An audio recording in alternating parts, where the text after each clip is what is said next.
राहुल, अगले हफ्ते शादी है मेरी इसके साथ,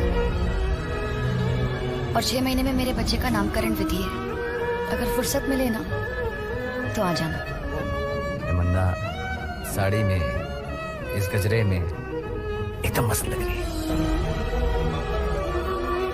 अगर जिंदा रहा ना तो जरूर आऊंगा। देखो, मैं हर एक गरीब घराने के लड़कों को यही कहना चाहता हूँ कि यार, हमारी गरीबी हमें रोक देती है कि हम सक्सेस कैसे होंगे अपनी लाइफ में। क्योंकि क्या अक्सर होता है ना, हमें जो चीज चाहिए होता है वो चीज हमारे पास नहीं होती।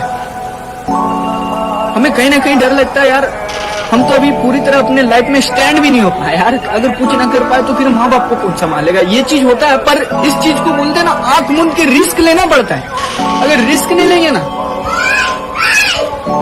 हारेंगे।